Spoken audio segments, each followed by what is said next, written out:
The church was still half full when Marcus handed Elena the envelope. Not divorce papers, he wasn't that cruel. Just a letter, handwritten on hotel stationery, explaining why he couldn't do this anymore. Why their marriage had become a weight he couldn't carry. Why Stephanie understood him in ways Elena never could. Elena's mother had been dead for exactly 47 minutes. The body was still warm in the hospital room 3 floors above them, machines finally silent after their 2-week vigil of beeping monitors and hissing ventilators.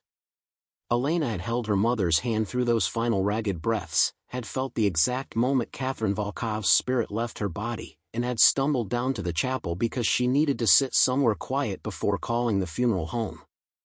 That's where Marcus found her.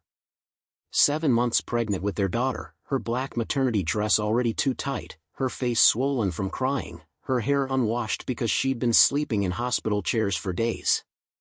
"I can't do this," Marcus said, his voice echoing in the empty chapel. "I'm sorry, Elena, but I can't." She looked up at him, her brain struggling to process his words. The fluorescent lights made everything feel unreal, like a dream sequence in a bad movie. "Can't do what?" "This. Us." He gestured vaguely at her stomach. "The baby. All of it. I thought I could, but I was wrong." Elena's hand moved instinctively to her belly, where their daughter was kicking, oblivious to the destruction happening around her. "My mother just died." "I know. I know the timing is terrible, but," Marcus ran his fingers through his carefully styled hair, the same gesture he used in court when a judge ruled against him. "Waiting would just make it harder. For both of us." The letter in her hand suddenly felt very heavy. She opened it with numb fingers, scanning words that seemed to have been written by a stranger. "Grown apart. Different paths. Need someone who understands my ambitions. Stephanie makes me feel alive again." Stephanie. 26 years old, paralegal at his firm, legs that went on forever and ambition that matched his own.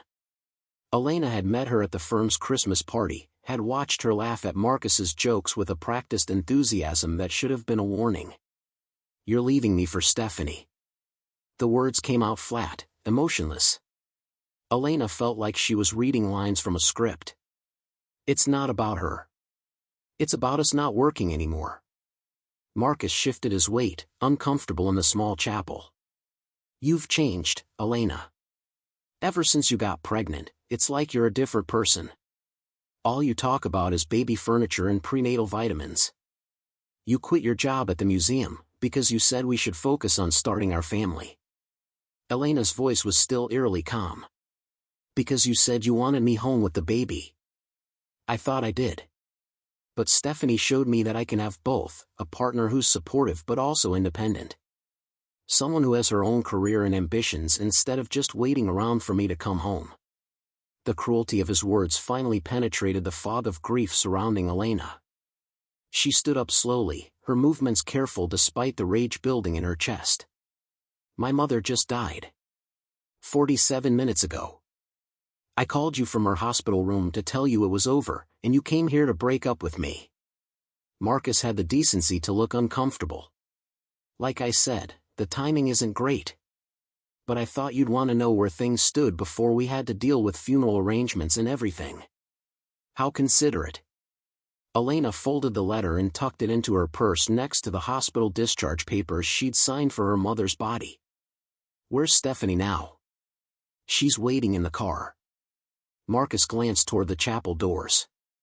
"We're flying to Aspen for the weekend.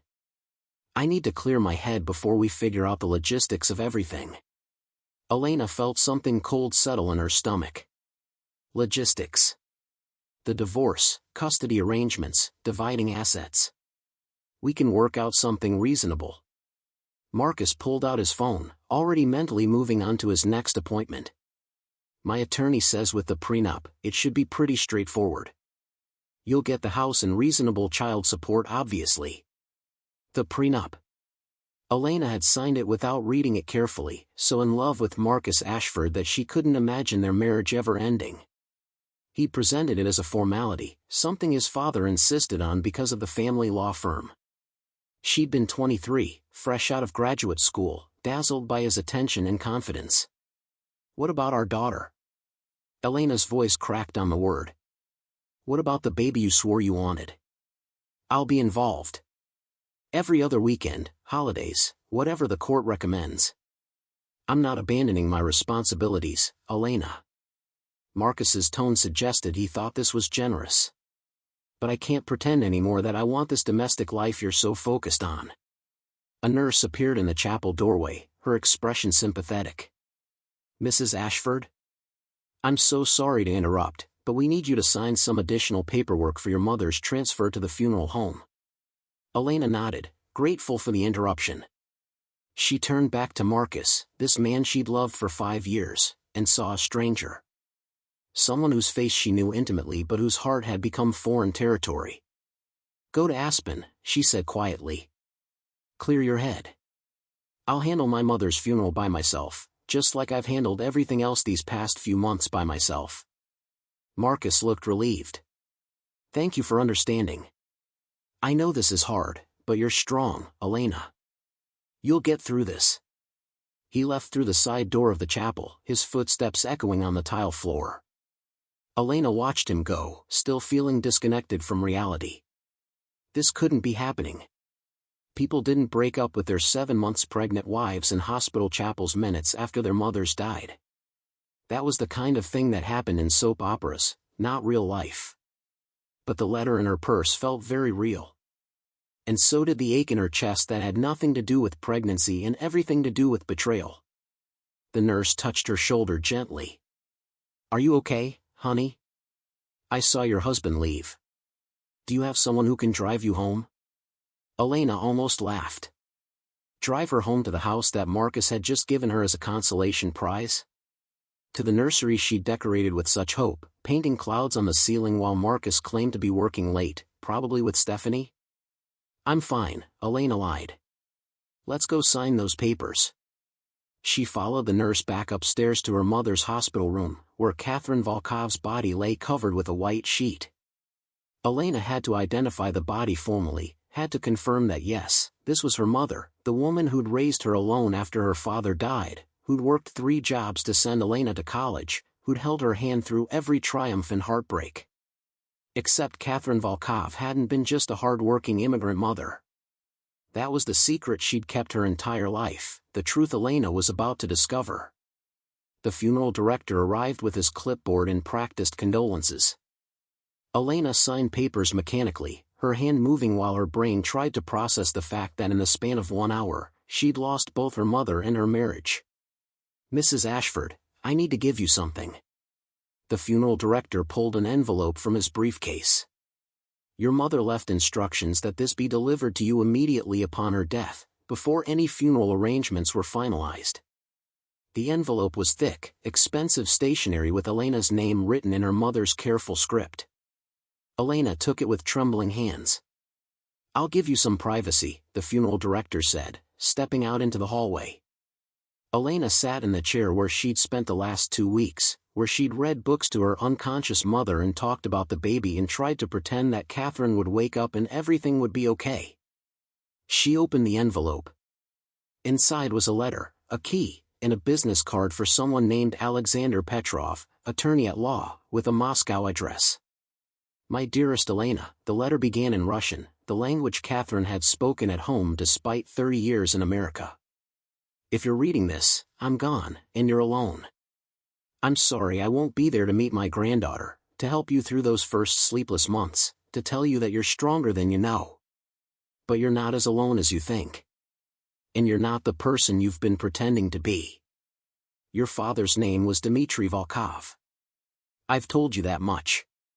What I never told you was who he really was, why we came to America, why I worked as a housekeeper when I had a doctorate in literature from Moscow State University. Your father was Dmitry Volkov, grandson of Ivan Volkov, founder of Volkov Industries.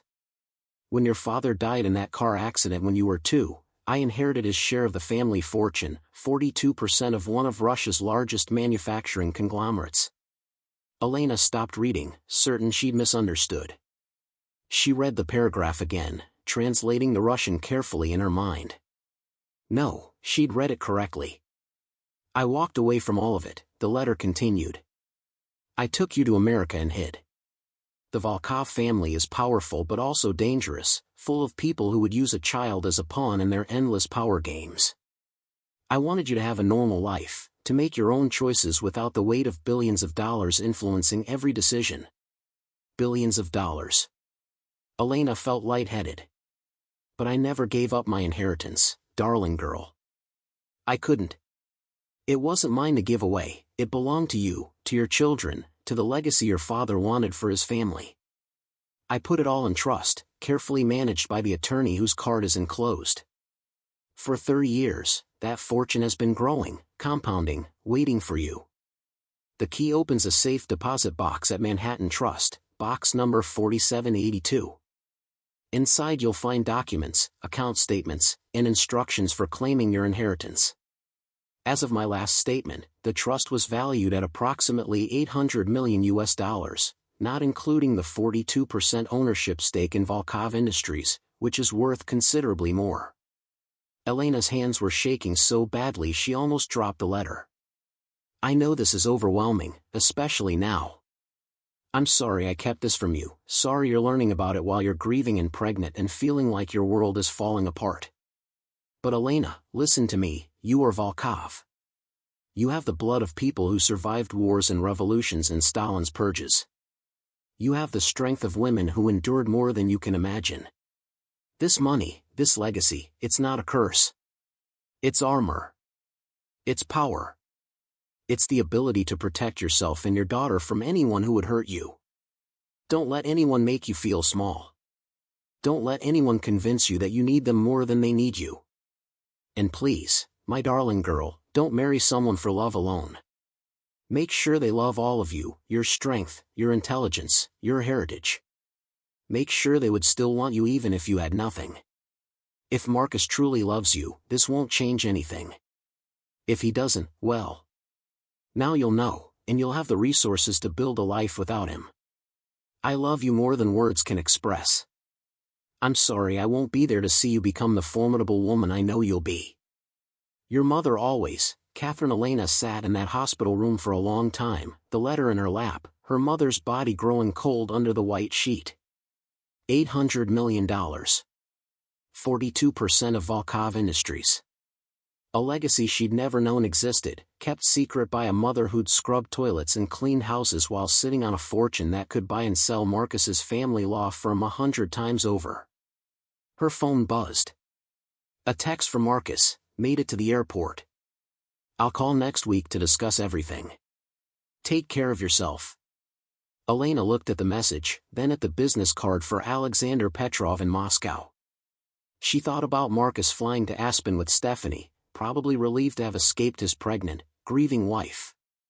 She thought about the prenup she'd signed, designed to protect his modest family assets, maybe $3 million total if you counted the law firm his father had built. She thought about the house he'd graciously offered to let her keep, probably worth $800,000 in their suburban neighborhood. She thought about her mother, who'd hidden her true identity for 30 years to protect her daughter, who'd worked herself to exhaustion rather than touch money that could have made their lives so much easier.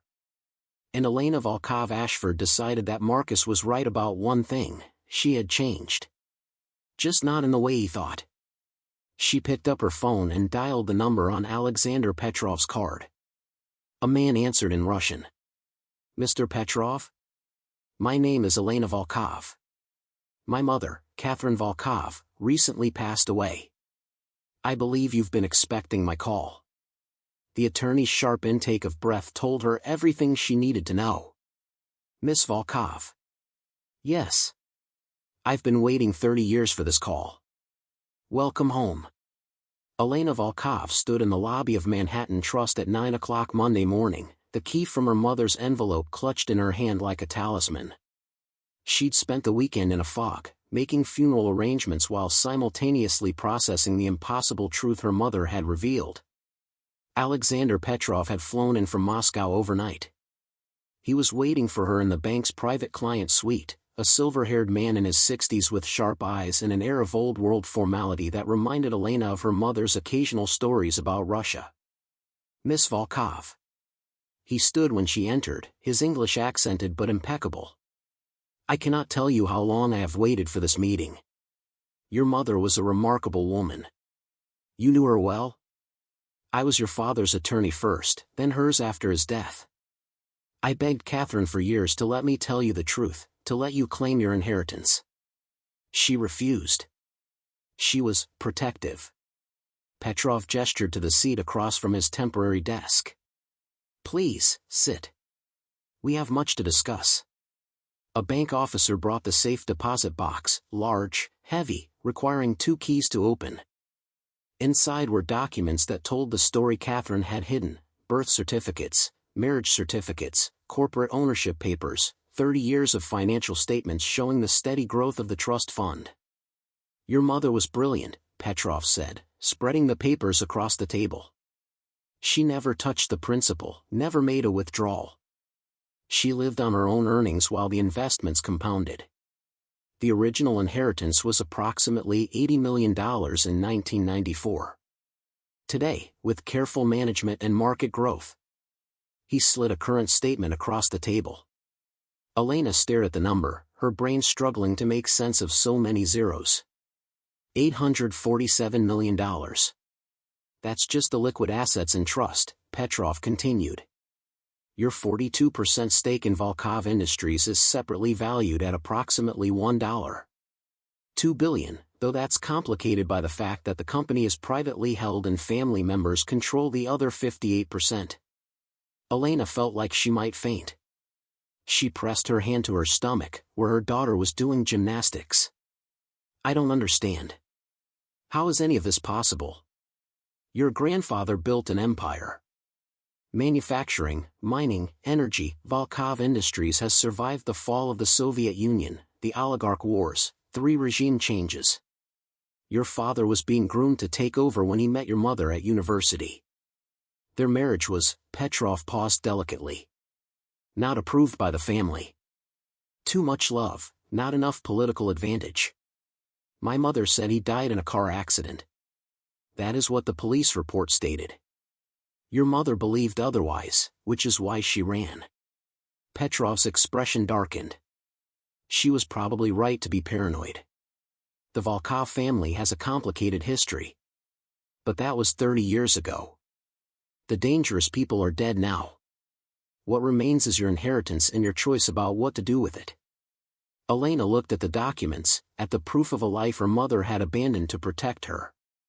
"What do I have to do to claim this?" "Simply sign papers confirming your identity and relationship to Catherine Volkov. I can have everything transferred to accounts in your name within 48 hours. Petrov pulled out another folder. "I've also taken the liberty of researching your current situation. You're married to Marcus Ashford, attorney, no significant assets beyond joint ownership of a home valued at approximately $800,000. You signed a prenuptial agreement 3 years ago. How do you, Miss Volkov? I've been monitoring your life since your birth." Your mother insisted. "I know about your pregnancy, your mother's illness, and," he paused. "I know your husband left you at the hospital yesterday, minutes after your mother passed."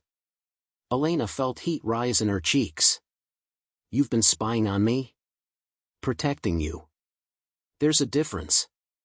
Petrov's voice was gentle. "Your mother was paranoid about the Volkov family finding you, but she was equally paranoid about you being vulnerable to other kinds of predators. She wanted to ensure that if you ever needed help, I would know." "So you know about Stephanie?" Marcus Ashford's paralegal. Age 26, ambitious, currently checking into the St. Regis in Aspen with your husband using his personal credit card. Petrov slid another folder across the table. "I also know that Mr. Ashford has been systematically preparing for divorce for at least 6 months. He's been moving assets, consulting with divorce attorneys, and documenting what he believes will be evidence of your financial dependence on him." Elena opened the folder with shaking hands. Inside were surveillance photos, credit card statements, text messages between Marcus and Stephanie that made her stomach turn. Planning sessions with his divorce attorney. A draft settlement agreement that offered her the house, $2,000 monthly child support, and nothing else. He thinks I'm nobody, she whispered. He thinks I have nothing. Because that's what you showed him, Petrov said without judgment. Your mother raised you to hide your light, and you married a man who preferred you dimmed. But Miss Volkov, you are not nobody. You are the heir to one of the world's largest private fortunes. And I suspect your husband is about to learn exactly how expensive his mistakes can be. Elena looked at the documents, at the account statements, at the proof that she was not the powerless woman Marcus thought he was discarding. Her daughter kicked hard, as if agreeing. What would my mother want me to do?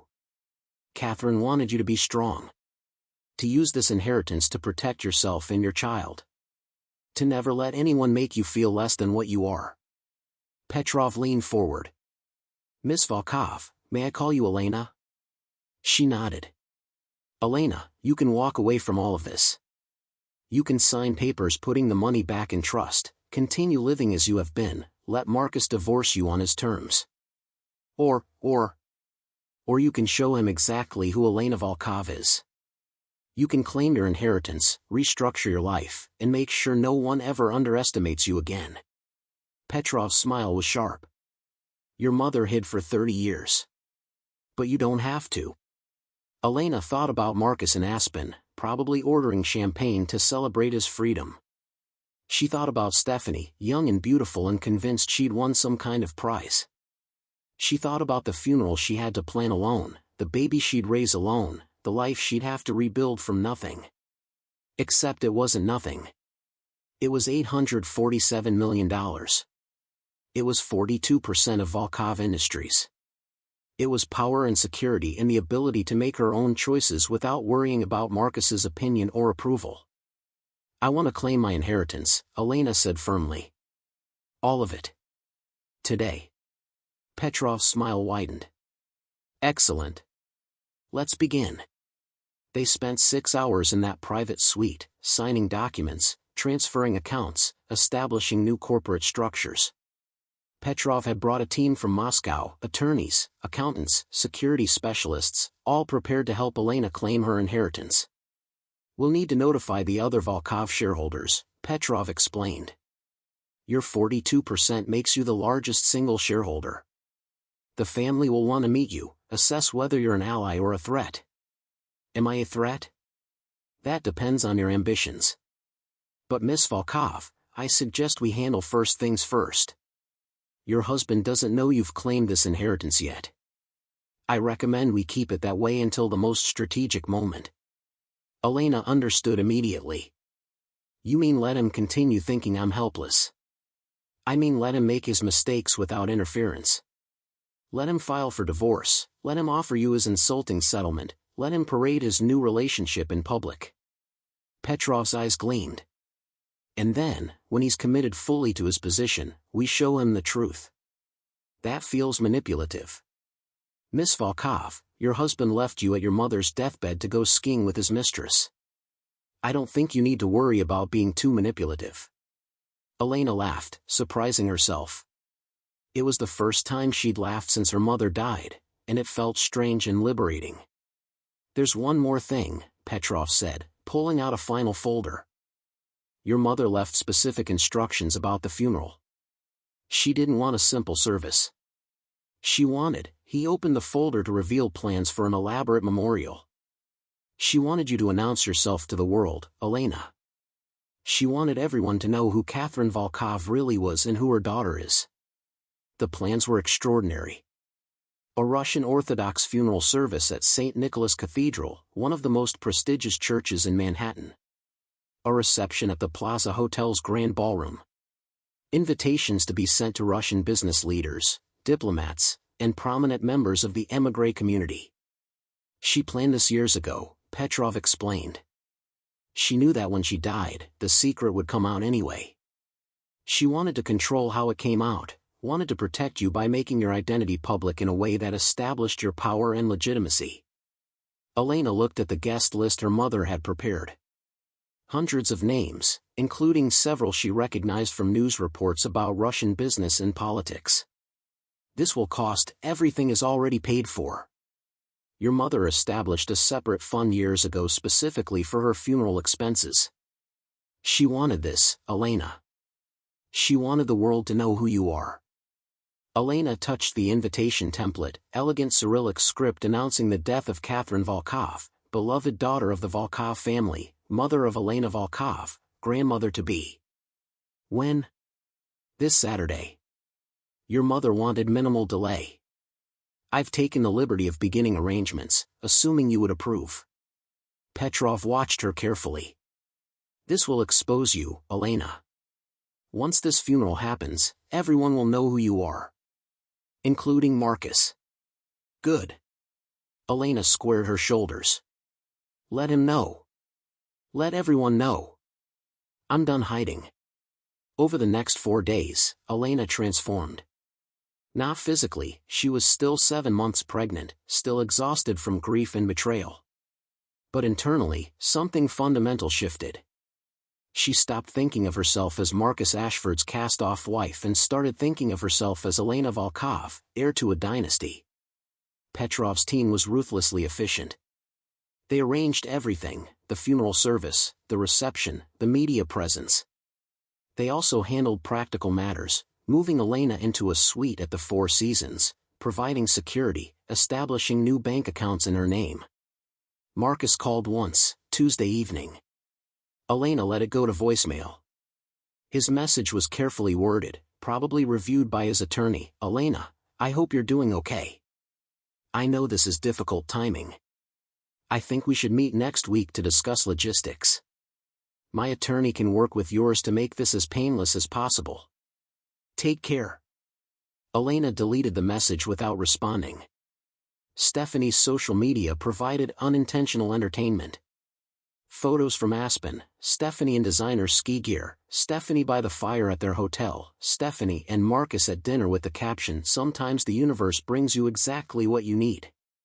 The comments were predictably supportive, friends congratulating her on finding happiness. Elena wondered how those friends would react when they learned the full story. Wednesday afternoon, a text from Marcus, "Need to discuss child support calculations. Can you send me your income information?" Elena smiled and forwarded the message to Petrov, who replied to her, "Don't respond. Let him wait. Let him make assumptions." Thursday, Marcus tried calling again. This time Elena answered. "Elena, thank God. I was getting worried. You haven't responded to any of my messages. I've been busy planning my mother's funeral." "Right. Of course. Listen, about the funeral, I don't think it's appropriate for me to attend, given our situation. But I want to be supportive. Do you need help with expenses? I can contribute, that won't be necessary." Silence. Then, "Elena, I know you're hurt, but we need to be practical about the financial situation. You haven't worked in 2 years. Your mother didn't have life insurance that I know of. You're going to need, Marcus, I really need to go. The funeral is Saturday at St. Nicholas Cathedral at 10 a.m. You're welcome to attend if you choose." St. Nicholas? That's the big Russian Orthodox church in Manhattan. "Elena, that's going to be expensive, goodbye, Marcus." She hung up before he could respond, feeling a surge of power at cutting him off mid-sentence. Friday evening, the night before the funeral, Elena stood in her hotel suite while a stylist from Moscow arranged her hair. Petrov had insisted on traditional Russian mourning attire, black velvet dress with long sleeves, black veil, pearls that had belonged to her grandmother. "You look like a Romanov," the stylist said approvingly in Russian. "Your mother would be proud." Elena studied herself in the mirror. She did look different. Powerful. Elegant. Like someone who belonged in cathedral receiving lines and plaza hotel ballrooms. Her phone buzzed. A text from an unknown number, "Looking forward to finally meeting you tomorrow. Welcome to the family. Dmitry Volkov, that's your cousin," Petrov explained, reading over her shoulder. "Son of your father's brother. He controls about 30% of Volkov Industries. He's been the most vocal about wanting to meet you over the years. Is he dangerous? Ambitious? But that's not the same as dangerous. The Volkovs are businesspeople now, Elena, not Soviet-era gangsters. Dmitri wants to know if you'll be an ally in company politics or an obstacle. Petrov smiled. My advice? Keep him guessing. That night, Elena couldn't sleep. She lay in the hotel bed, her daughter doing acrobatics in her belly, thinking about the woman she'd been just 1 week ago. That Elena had been so certain of her place in the world, Marcus's wife, future mother, daughter of a hard-working immigrant. Simple. Contained. Safe. This Elena, the one who would walk into St. Nicholas Cathedral tomorrow as the heir to $2 billion, was someone she barely recognized. But her mother had known her all along. Had known she was strong enough to handle this revelation, capable enough to claim this inheritance, fierce enough to protect herself and her daughter. I hope you're right about me, Mama, Elena whispered in Russian to the darkness. I hope I'm as strong as you think I am. St. Nicholas Cathedral was packed beyond capacity. Elena arrived at 9:30, stunned by the crowd gathered outside. News crews, photographers, hundreds of people in formal morning attire speaking Russian and English in hushed, excited tones. They've been arriving since 8, Petrov murmured, guiding her through the crowd. Security guards, her security guards, she realized with shock, created a path. The Russian community in New York hasn't seen anything like this in decades. Catherine Volkov was legendary. People thought she was dead. Inside, the cathedral was breathtaking. Icons gleamed in candlelight, incense hung thick in the air, the coffin, mahogany, expensive, covered in white roses, rested before the iconostasis. Hundreds of people filled the pews, and more stood along the walls. Elena recognized no one except Petrov and his team. These were her mother's people, the community Catherine had hidden from for 30 years. They stared at Elena with open curiosity as she walked down the center aisle, their whispers following her like a wave. That's the daughter. She looks exactly like Dmitri Volkov. Is she married? I heard her husband left her. $2 billion. Can you imagine? The service was long, conducted in Old Church Slavonic with translations. 3 priests, full liturgy, readings from people Elena didn't know who spoke about Catherine with a familiarity that made Elena realize how little she'd actually known her mother. An elderly woman spoke in Russian about Catherine's brilliance at university, her rebellion against family expectations when she married for love. A man in an expensive suit talked about Catherine's business acumen, how she'd managed her inheritance from afar with wisdom that tripled its value. A woman Elena's age, tearful, described how Catherine had secretly funded scholarships for Russian immigrant students for years. Each story revealed another layer of the life Catherine had hidden. Elena sat in the front pew, tears streaming down her face, mourning not just her mother but also the relationship they could have had if Catherine hadn't felt the need to hide. The reception at the plaza was even more overwhelming. The grand ballroom was decorated with white roses and dramatic black drapery. Tables held Russian delicacies and Georgian wine. A string quartet played mournful Slavic melodies. And everywhere, people who wanted to meet Elena. Petrov stayed close, running interference. This is Dmitri Volkov, your cousin. This is Svetlana Petrova, she runs the family foundation. This is Boris Ivanov, he manages Volkov Industries' Asian operations. This is, the names blurred together. Elena shook hands, accepted condolences in Russian and English, tried to remember faces and connections. Her feet ached, her back ached, her daughter was clearly protesting all the activity. And then, at 3 p.m, Marcus Ashford walked in. Elena spotted him across the ballroom. He was wearing the suit he saved for important court appearances, looking uncomfortable and out of place among the Russian business elite. Stephanie was not with him, even Marcus wasn't that tactless. Petrov noticed Elena's sudden tension. Your husband? Yes. Would you like me to have security remove him? The offer was tempting. But Elena had been thinking about this moment all week. No. Let him come to me. She watched Marcus navigate the ballroom, saw and recognized that this wasn't the simple memorial service he'd expected. His expression grew increasingly confused as he overheard conversations in Russian, saw the obvious displays of wealth, noticed the media presence. When he finally reached Elena, his face was pale. "Elena, what is all this?" "My mother's funeral reception." "But I don't understand. This is the Plaza Hotel. There are hundreds of people here. Where did you get the money?" Dmitry Volkov appeared at Elena's elbow, smooth and predatory. He was her age, handsome in the way of men who'd grown up knowing they were powerful. "Marcus Ashford? I'm Dmitry Volkov, Elena's cousin. I've heard so much about you." Marcus looked between them, confusion deepening. "Cousin? Elena, Marcus, I don't think we've been properly introduced." Elena smiled, enjoying his bewilderment more than she'd expected. "This is Dmitry Volkov. My first cousin on my father's side. Of the Volkov family. Volkov Industries. But you said, your mother was a housekeeper." "She cleaned houses." "My mother chose to clean houses," Elena corrected. "There's a difference." Realization was dawning on Marcus's face, horror mixing with disbelief. "Volkov Industries. The Russian manufacturing company. That Volkov?" "The very same." Dmitry's smile was razor-sharp. "Elena owns 42%. Makes her our largest single shareholder. Though I suspect you knew that, right?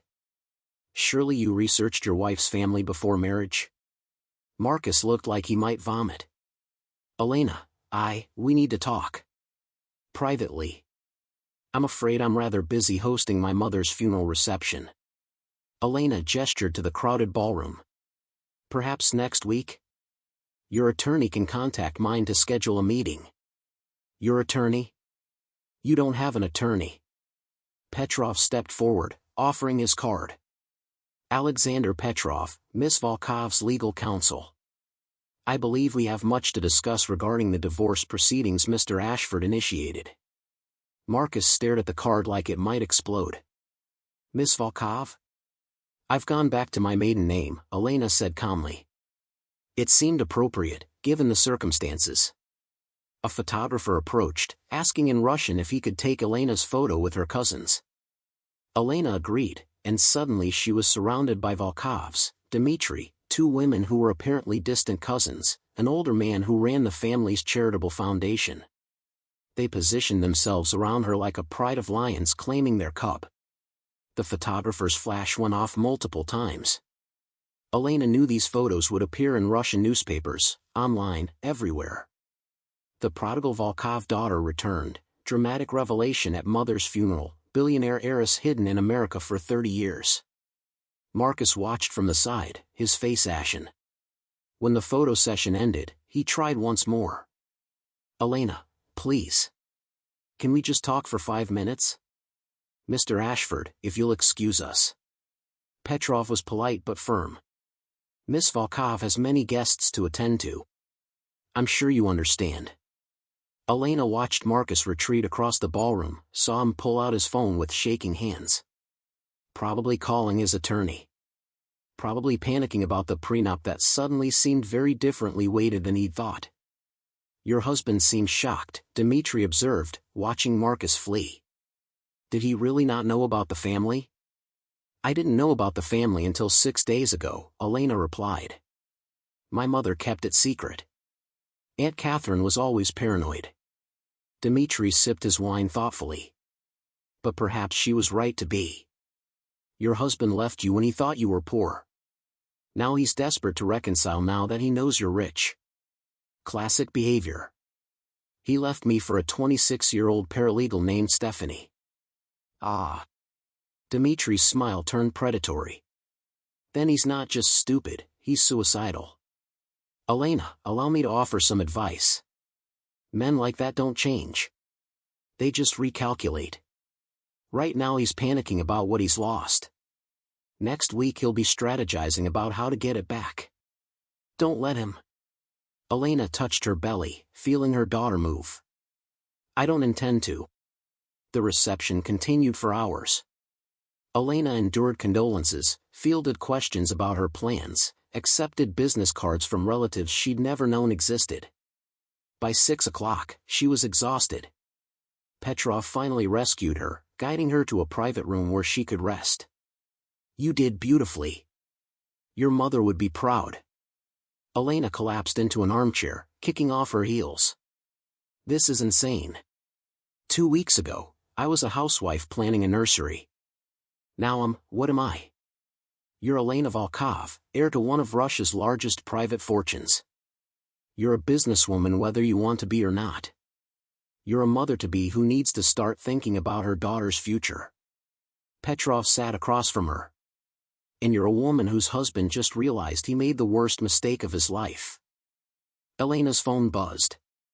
Multiple messages from Marcus. We need to talk immediately. Elena, I know I hurt you, but we can work this out. Please call me. This is important. Why didn't you tell me about your family? Elena showed the messages to Petrov, who laughed. He's spiraling. Good. Is it wrong that I'm enjoying this? Not at all. He left you at your mother's deathbed, Elena. Let him suffer. Petrov pulled out his tablet. Now, we need to discuss strategy. Marcus will formally respond to your inheritance revelation within days. His attorney will probably try to renegotiate the divorce terms, possibly claim he was deceived about your financial situation. Can he do that? He can try. He won't succeed. Petrov showed her documents. The prenup he insisted on specifically states that separate property remains separate. Your inheritance from your mother is entirely separate property. He has no claim to it whatsoever. So the prenup actually protects me. Exactly. Marcus designed a prenup to protect his modest assets from a wife he assumed would bring nothing to the marriage. Instead, he created an ironclad legal structure that protects your billions from his claims. Petrov's smile was satisfied. Sometimes karma has a sense of humor. Elena looked at the tablet, at the legal analysis of her situation. What about custody? He's her father. Family court will determine custody based on the child's best interests. Your financial resources will allow you to provide excellent care, education, opportunities. Marcus's recent behavior, abandoning his pregnant wife, conducting an affair, leaving you at your mother's deathbed, will not impress a judge. Petrov paused. But Elena, I should tell you something. The Volkov family has considerable resources and connections. If you wanted to make custody difficult for Marcus, we could. I don't want to hurt my daughter by keeping her from her father. Even a father who abandoned you both? Elena thought about Marcus in Aspen with Stephanie, about him breaking up with her in a hospital chapel, about the coldness in his eyes when he'd decided she wasn't worth his time. He's still her father. I won't be like the Volkovs my mother ran from. I won't use money as a weapon against him. Then you're stronger than most of us, Dmitri said from the doorway. May I come in? Petrov stood immediately, deferential in a way Elena hadn't seen before. Dmitri was clearly more powerful within the family than Elena had realized. I wanted to speak with Elena privately for a moment. Dmitri looked at Petrov. If that's acceptable? Of course. Petrov left, closing the door behind him. Dmitri settled into the chair Petrov had vacated. Up close, Elena could see the family resemblance more clearly. They had the same green eyes, the same stubborn chin.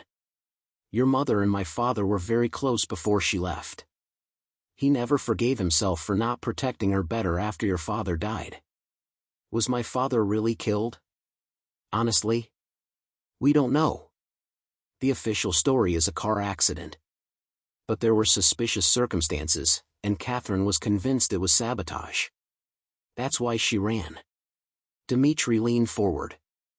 Elena, I want you to know something. The dangerous elements in our family died decades ago. The Volkovs who remain are business people, not criminals.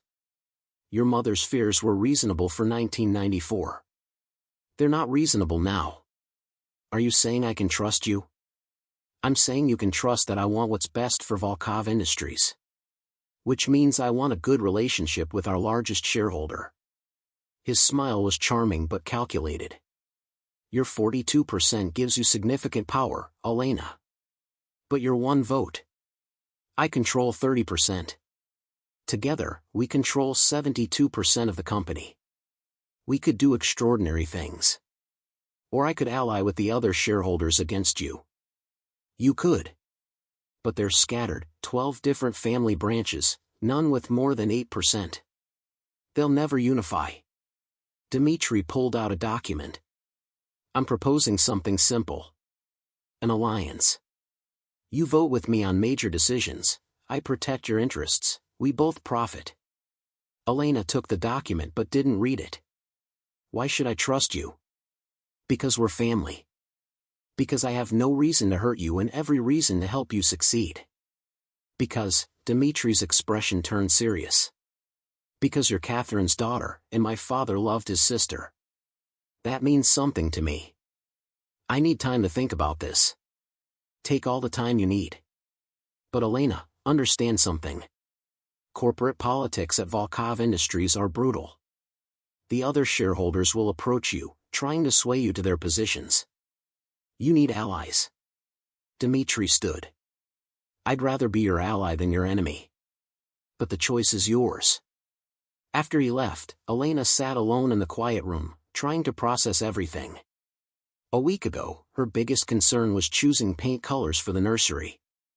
Now she was navigating billion-dollar corporate politics, divorce proceedings, and a family she'd never known existed. Her phone buzzed again. Marcus, Elena, please. I love you. We can fix this. Call me. She stared at the message for a long time. Did he love her? Or did he love the $2 billion she represented? How could she ever know the difference? Petrov returned. Ready to go home? I mean, back to the hotel? Actually, I want to see my mother's house. The one she lived in. Where I grew up. Elena, that house was sold years ago, then buy it back. Elena stood up, surprising herself with the authority in her voice. My mother worked 3 jobs to keep me in that house. I want it back. I want my daughter to see where her grandmother lived. Petrov looked at her with new respect. Consider it done. As they left the plaza, Elena caught her reflection in the mirrored hallway. She still looked 7 months pregnant, still looked exhausted, still looked like someone in mourning. But there was something different in her eyes now. Something hard and certain that hadn't been there before. Marcus had left her thinking she was helpless. Instead, he'd freed her to become exactly who she was supposed to be. And Elena Volkov was just getting started.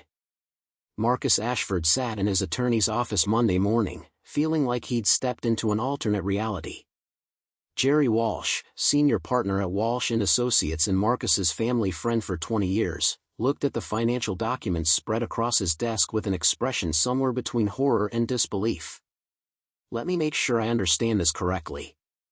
Jerry removed his reading glasses and rubbed his eyes.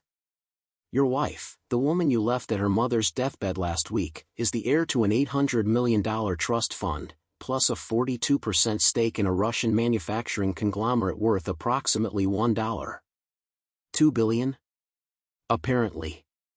Marcus's voice was hollow. And you had no idea about any of this when you served her with divorce papers? None. Elena said her mother was an immigrant housekeeper. I never had any reason to think otherwise. Jerry was quiet for a long moment. Marcus, do you understand what this means for your divorce proceedings? That's why I'm here. Can we withdraw the divorce petition? Start over, explain it was a misunderstanding. No. Jerry's voice was firm. We can't withdraw a petition once it's been filed unless both parties agree. And Marcus, I've seen the photos from that funeral reception. Elena was surrounded by Russian business elite, Russian media, representatives from some of the wealthiest families in Europe. Does that look like a woman who wants to reconcile with the husband who abandoned her while she was 7 months pregnant? Marcus put his head in his hands. This can't be happening. I'm afraid it is. And there's more you need to know. Jerry pulled up something on his computer. Elena has hired Alexander Petrov as her attorney. Do you know who that is? Should I? He's one of the most expensive and ruthless international lawyers in the world. He specializes in protecting wealthy clients during divorces and inheritance disputes. His retainer alone is probably more than you make in a year. Jerry turned the screen so Marcus could see. He's also the attorney who's been managing the Volkov family's American interests for 30 years. This wasn't random, Marcus. Elena had access to the best legal representation in the world the moment she found out about her inheritance. Marcus felt sick. What does this mean for the prenup? The prenup you drafted specifically to protect your family assets from Elena's claims? Jerry's tone was almost sympathetic. It's ironclad. Which means it protects her inheritance from you exactly as firmly as it would have protected your money from her. So I get nothing? You get whatever the prenup specifies. Which is nothing except your separate property, your car, your personal belongings, your portion of any joint accounts. The house you bought together will likely be split 50-50 unless she wants to buy you out. That house is worth maybe $800,000. Split 50-50, that's $400,000. Minus whatever you owe on the mortgage. Marcus did the math. So I walk away from my pregnant wife, who I thought had nothing, and she ends up with $2 billion while I get maybe $200,000 after paying off the mortgage. Essentially, yes. Jerry closed his laptop. Marcus, I have to ask. What were you thinking? Even if Elena had been the woman you thought she was, leaving your pregnant wife is horrible optics in family court.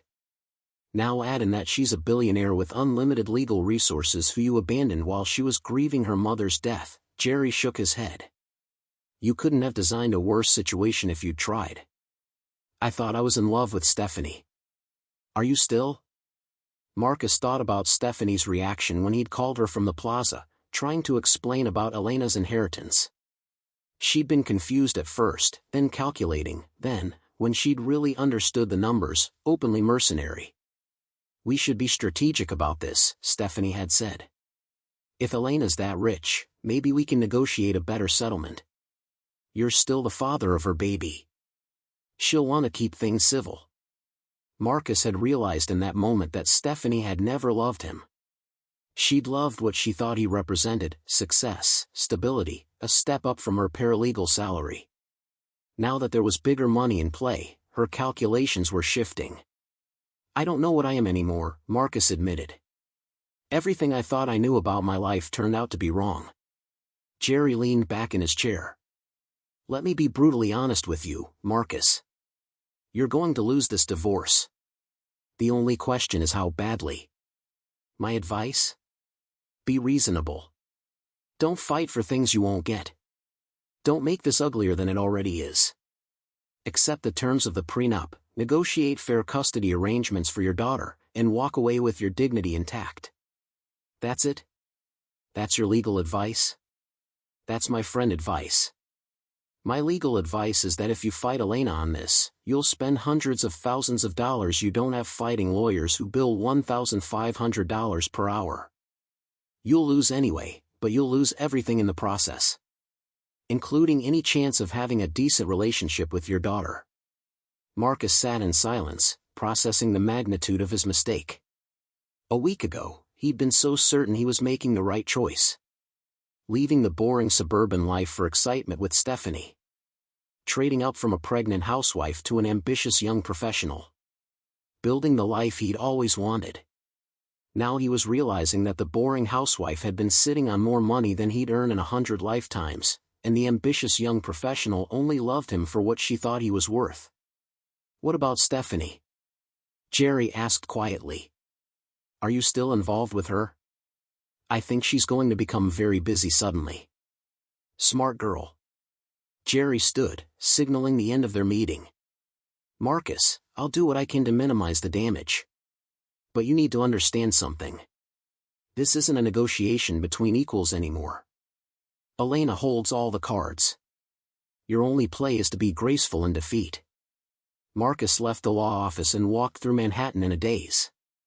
The city that had always felt like his playground now felt hostile and foreign. He passed the Plaza Hotel where Elena's mother's reception had been held, remembered the shock of seeing her surrounded by wealth and power he'd never imagined. His phone rang. Stephanie's name lit up the screen. Marcus let it go to voicemail. Then it rang again. His mother this time. Marcus answered, knowing he couldn't avoid her forever. Marcus Alexander Ashford, what is going on? Karen Ashford's voice was sharp with panic. I just had lunch with Susan Carpenter, and she said Elena is a Russian heiress worth billions. Please tell me that's not true. It's true, Mom. But, how? When?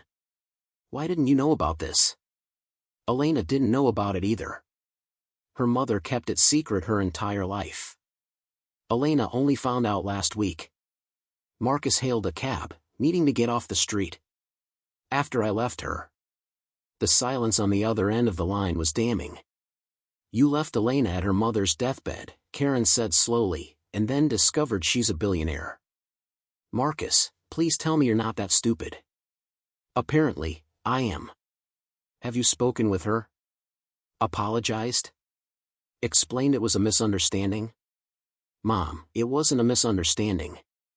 I meant what I said. I wanted out of our marriage.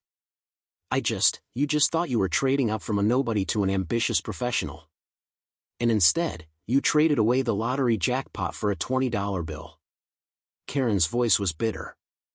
Marcus, what were you thinking? I thought I was in love. With Stephanie? The paralegal from your firm? Karen laughed harshly. Marcus, women like Stephanie are a dime a dozen. Women like Elena, women with real substance, real intelligence, real loyalty, you'll never find another one. And you threw her away while she was pregnant with your child. I know, Mom. I know I made a mistake. A mistake is forgetting to pay a bill or missing an appointment. Karen paused, and Marcus could hear her taking deep breaths, trying to control her anger. This is the kind of decision that defines your entire life. This is the moment people will point to and say, that's when Marcus Ashford destroyed everything. Marcus closed his eyes. What should I do? I don't know if there's anything you can do. But Marcus, if there's any chance Elena would take you back, you need to try. Beg. Grovel. Whatever it takes. Because losing your pride is nothing compared to losing what you just lost. After hanging up with his mother, Marcus sat in the back of the cab and opened Stephanie's voicemail. Her voice was cool, professional, calculated. Marcus, I've been thinking about our situation. Given the new information about Elena's financial position, I think we need to reconsider our relationship. I don't want to be seen as the woman who broke up a billionaire's marriage. It's bad for my career trajectory. I think it's best if we go our separate ways. This has nothing to do with money, of course. I just think we want different things. Take care.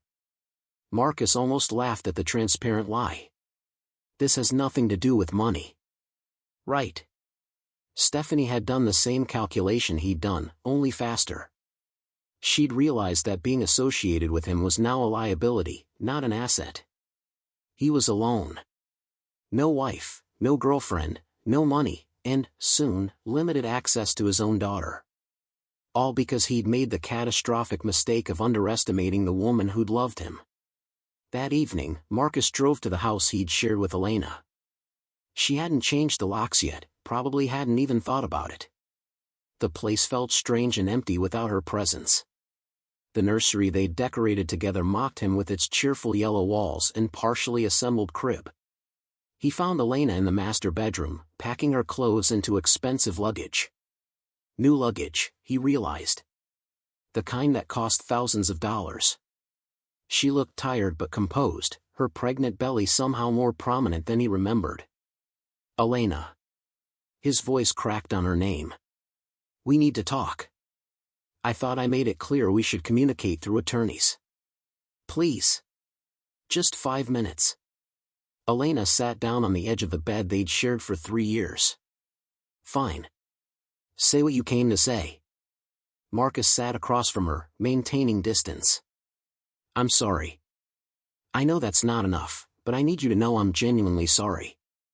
I made a terrible mistake. You're sorry you left me, or you're sorry you found out I'm rich? Both. Neither. I don't know anymore. Marcus ran his hands through his hair. Elena, I thought I wanted something different. I thought Stephanie represented freedom and excitement. I thought our marriage had become boring and restrictive. But I was wrong. You were wrong because I'm rich, or you were wrong because you didn't value what we had. Does it matter? I'm trying to apologize here. Yes, Marcus, it matters enormously. Because if you're only sorry because of the money, then you're not actually sorry. You're just regretting a bad investment decision. Marcus looked at his wife, his soon-to-be ex-wife, and saw a stranger.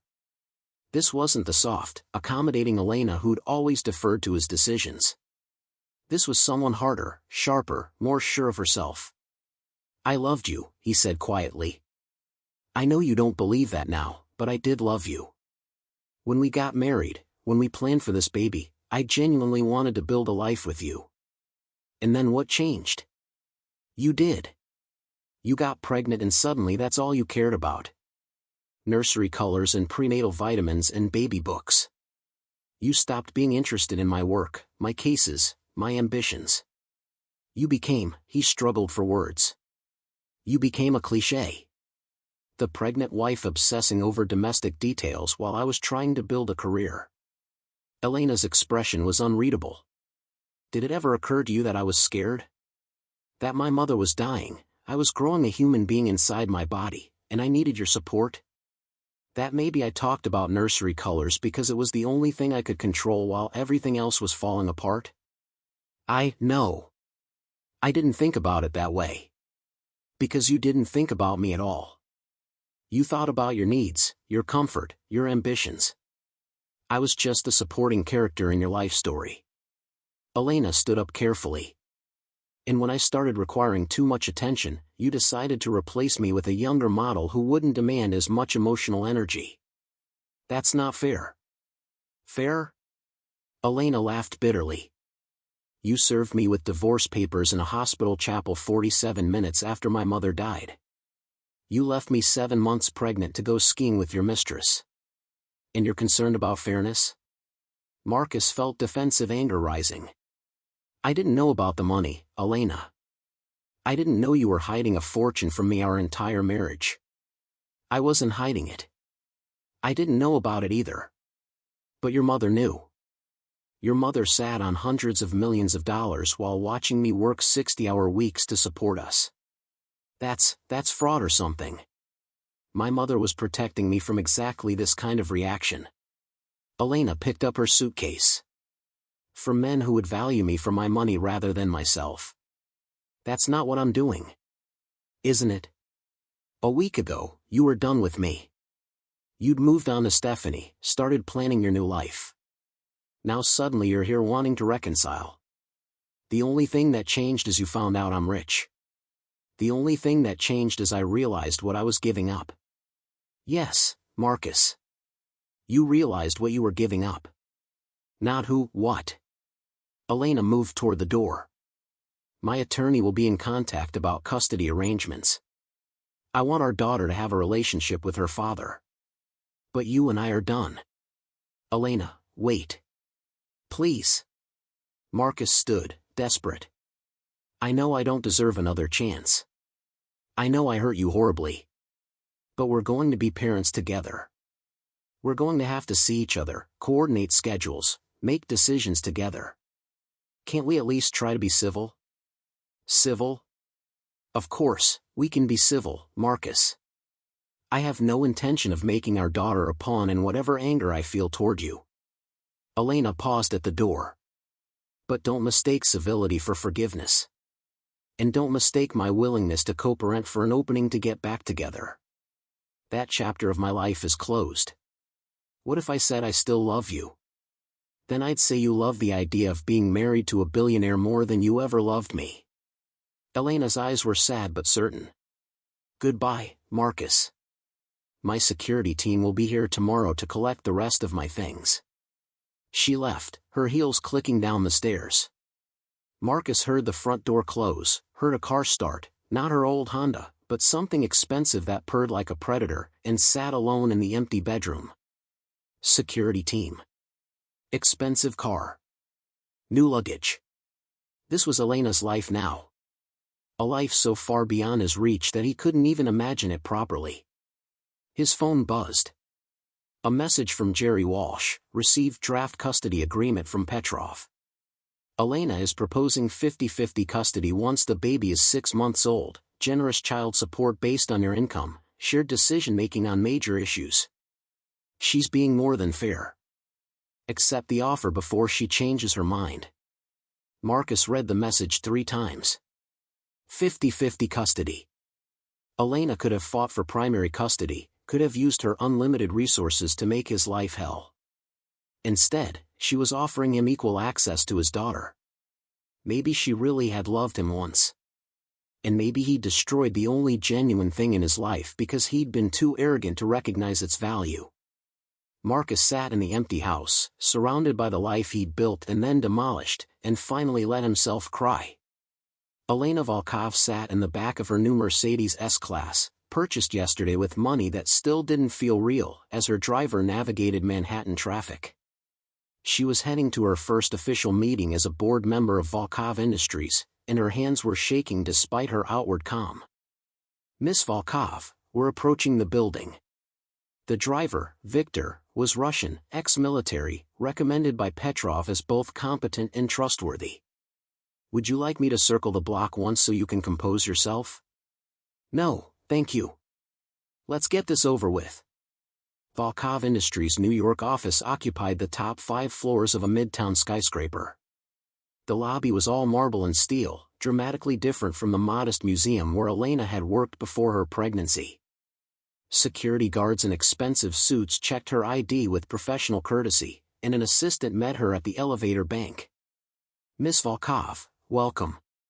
The board is assembling in conference room A. Can I get you anything? Water, tea, coffee? Water would be wonderful. Elena followed the assistant into an elevator with her, trying not to feel overwhelmed. This was her life now. Board meetings in private elevators and people paid to fetch her water. The conference room was intimidating. 20-foot ceilings, windows overlooking Central Park, a table that could seat 30 people. Already present were Dmitry Volkov, 3 older men Elena didn't recognize, and 2 women who were examining her with undisguised curiosity. Elena. Welcome. Dmitry stood, gesturing to the seat beside his. Everyone, this is Elena Volkov, Catherine's daughter, inheriting 42% of the company. Elena, this is the board of directors. The introductions were a blur of Russian names and formal handshakes. Elena tried to project confidence while inwardly panicking. She knew nothing about running a multi-billion-dollar company. She'd studied art history, for God's sake. What was she doing here? Before we begin, said one of the older men, Sergey something, CFO, I want to express my condolences on your mother's passing. Catherine was a remarkable woman. Thank you. Elena found her voice steadier than expected. My mother spoke highly of Volkov Industries and the people who kept it running for her all these years. Did she? Sergey's tone was slightly skeptical. Catherine never attended a single board meeting in 30 years. She voted by proxy on every major decision. Because she was protecting her daughter from people who might exploit her, Dmitry interjected smoothly. But Elena is here now, and ready to take an active role in the company her grandfather built. The meeting proceeded with discussions Elena only partially understood. Quarterly earnings, expansion plans, regulatory challenges, labor disputes. She took notes and asked occasional questions, trying to demonstrate engagement without exposing how lost she felt. During a break, one of the women approached her. Svetlana, Elena remembered. Head of the charitable foundation. You look terrified, Svetlana said in Russian, her tone sympathetic. Don't be. Nobody expects you to understand everything immediately. I feel like an imposter. They all know I have no business experience. Neither did your grandfather when he started Volkov Industries. Neither did your mother when she inherited. You'll learn. Svetlana handed her a coffee. Though I recommend getting up to speed quickly. Some board members are already wondering if you'll just be a rubber stamp for Dimitri's agenda. What's wrong with Dimitri's agenda? Nothing, necessarily. But your 42% gives you more power than anyone except you realizes. Dimitri controls 30%. If you vote with him, you're unstoppable. If you vote against him, you can block anything he wants to do. Elena absorbed this. So everyone's trying to figure out which side I'll take. Exactly. And the smart play is to remain neutral as long as possible, make alliances carefully, and learn everything you can before committing to any position. Svetlana smiled. Welcome to corporate politics, Elena.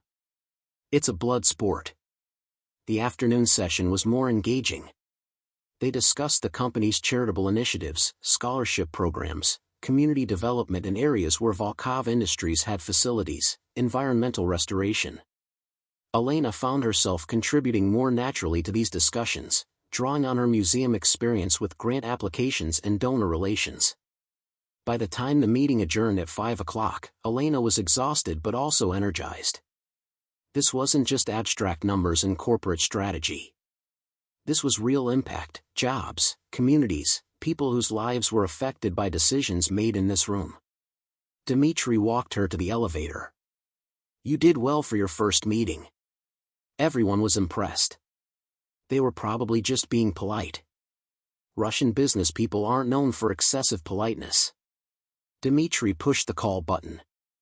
Elena, I want to discuss something with you.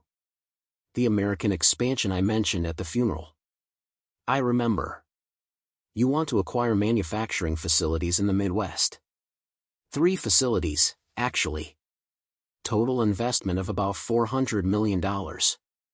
It would create 1,500 jobs, give us a stronger position in the U.S. market, and increase overall company value by at least 20%. Dimitri pulled out his tablet, showing her projections. But I need board approval, which means I need your 42% voting with my 30%. Elena studied the numbers. And the other board members oppose this? Some do. They think it's too aggressive, too risky. They'd rather focus on the Russian and European markets where we're already strong. Dimitri's tone suggested he thought this position was cowardly. But playing safe means stagnating. Your grandfather built this company by taking calculated risks. Let me think about it. I want to review the full proposal, maybe visit the facilities. Dimitri looked disappointed but nodded. Of course. Take your time. Though I should mention that the opportunity won't last forever. We're competing with 2 other companies for these acquisitions. After Dimitri left, Elena sat in the back of her Mercedes, thinking. 3 days ago, she'd been Marcus's discarded wife. Now she was the person who could greenlight or torpedo a $400 million deal. The contrast was dizzying. Her phone rang. Petrov. How was your first board meeting? Overwhelming but interesting. Petrov, I have a question. How much do I actually have to participate in the company? Can't I just vote by proxy like my mother did? You could. But Elena, you own 42% of a company worth billions. If you're not actively involved, other people will make decisions that affect your daughter's inheritance. Is that what you want? Elena looked down at her belly, where her daughter was doing acrobatics. No. I want to understand what I'm giving her. Then you need to learn the business. Not immediately, not all at once. But over time, you need to understand what Volkov Industries does and how it works. Petrov's voice was firm. Your mother spent 30 years learning by remote observation. You have the advantage of being present. Use it. That evening, Elena returned to her hotel suite to find Marcus waiting in the lobby. He looked haggard, like he hadn't slept in days. Marcus, what are you doing here? I needed to see you. Please, just 5 more minutes. Elena considered sending security to remove him, then decided against it. They'd have to communicate eventually for their daughter's sake. 5 minutes. In the lobby here where there are witnesses. They sat in a quiet corner. Marcus took a deep breath. I've been thinking about what you said. About me only caring about what you represented rather than who you are. And you're right. I did that. I did exactly that. Okay. But Elena, I want you to know that I did love you once. Before the pregnancy, before Stephanie, before everything got complicated. I loved you. Marcus's voice was earnest. You were different from every other woman I dated. Quieter, more thoughtful, less obsessed with status and appearances. I thought that made you special. Until you decided it made me boring. Until I forgot what actually mattered in a relationship. Marcus leaned forward. Elena, I know I don't deserve another chance. I know I hurt you beyond what forgiveness can fix. But I'm asking anyway. Can we try again? For our daughter's sake. Elena felt something twist in her chest. This was what she'd wanted to hear a week ago. Marcus, contrite and begging, admitting he'd made a mistake. But now, the words felt hollow. Marcus, answer this honestly. If you found out tomorrow that I wasn't actually rich, that there'd been a mistake and the inheritance was fake, would you still want to get back together? The slight hesitation before he answered told her everything. Of course I would. No, you wouldn't. You'd convince yourself you dodged a bullet and go back to Stephanie. Elena stood. I'm going to be honest with you about something. I loved you desperately for 5 years. I would have done anything to make our marriage work. If you'd come back to me a week ago, before the funeral, before I knew about the money, I probably would have taken you back.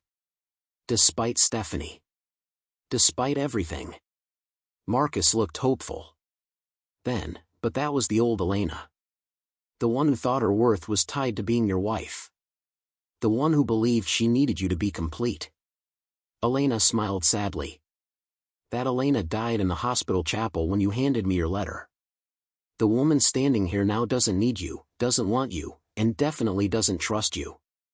Elena, I'll be fair with custody. I'll be civil in all our interactions. I'll make sure our daughter knows her father. But Marcus, we're done. Not because you hurt me, though you did. But because I finally see clearly who you are. And it's not someone I can respect. That's not fair. You're judging me based on one mistake. No, I'm judging you based on your response when you thought you'd lost nothing of value. You were happy to discard me when you thought I was worthless. The fact that you're desperate to keep me now that I'm rich just proves you never saw me at all. Elena gathered her purse. Good night, Marcus. My attorney will contact yours about finalizing the divorce. She walked away, leaving him sitting alone in the hotel lobby. In the elevator, Elena allowed herself a moment of sadness for the marriage that had failed, for the man she'd loved who'd never really existed. Then she straightened her spine and headed upstairs to her suite where a stack of Volkov Industries reports waited for her review. She had work to do. A company to learn. A daughter to prepare for. A life to build that had nothing to do with Marcus Ashford and everything to do with Elena Volkov finally becoming who she was meant to be. 3 months later, Elena gave birth to Alexandra Catherine Volkov, Alex for short, in a private suite at Mount Sinai Hospital. The delivery was long but uncomplicated, and when they placed her daughter in her arms, Elena felt a completeness she'd never experienced with Marcus. Dmitri visited the next day with a massive stuffed bear and genuine emotion in his eyes. She's beautiful, Elena. Catherine would be so proud. Marcus came too, nervous and obviously moved at meeting his daughter. Elena watched him hold Alex carefully, saw real love in his eyes for his child, and felt complicated relief. Whatever else he'd failed at, he would be a good father to Alex. Thank you for letting me be here, Marcus said quietly. She's your daughter. You should be here. Elena kept her voice neutral but kind. We'll work out a schedule once I'm home and recovered. The custody arrangement they'd agreed to was fair and surprisingly amicable. Marcus would have Alex 2 weekends a month, holidays split evenly, summer shared. Elena had insisted on generous visitation rather than the bare minimum, wanting her daughter to know both parents. I still wish things had worked out differently between us, Marcus said, handing Alex back to Elena. I don't. Elena settled her daughter against her chest. If things had worked out, I'd still be hiding from who I am. Alex deserves better than that. She deserves a mother who's strong and certain and using her power to make the world better. Marcus left shortly after, and Elena was alone with her daughter. She'd moved into a penthouse in Tribeca, 12 rooms with Central Park views, security, and a nursery that looked like something from a magazine. But what mattered was that it was hers. No shared memories with Marcus. No ghosts of failed marriage. Just Elena and Alex starting fresh. Over the next year, Elena threw herself into learning Volkov industries. She attended every board meeting, visited facilities across 3 countries, spent hours with financial advisors and business consultants understanding the company her grandfather had built. Slowly, she stopped feeling like an imposter and started feeling like she belonged. She voted against Dimitri's Midwest expansion after discovering environmental concerns he'd glossed over. He was furious at first, but respected her when she presented a counterproposal that addressed those concerns while still achieving his strategic goals. Their relationship evolved from weary alliance to genuine partnership. Stephanie texted her once, about 8 months after Alex was born, "I want you to know I'm sorry for my part in hurting you. Marcus and I were wrong. I hope you're doing well." Elena never responded. Some people didn't deserve forgiveness, and Stephanie was one of them. Marcus married again 2 years later, a doctor his own age who seemed genuinely kind. He remained a consistent presence in Alex's life, taking her every other weekend and showing up for school events and birthday parties. He and Elena were cordially civil, co-parenting with practiced efficiency. But Elena knew Marcus sometimes looked at her with regret, especially when articles appeared about Volkov Industries' continued success or Elena's growing reputation as a smart, strategic businesswoman. He traded the lottery jackpot for steady mediocrity, and they both knew it.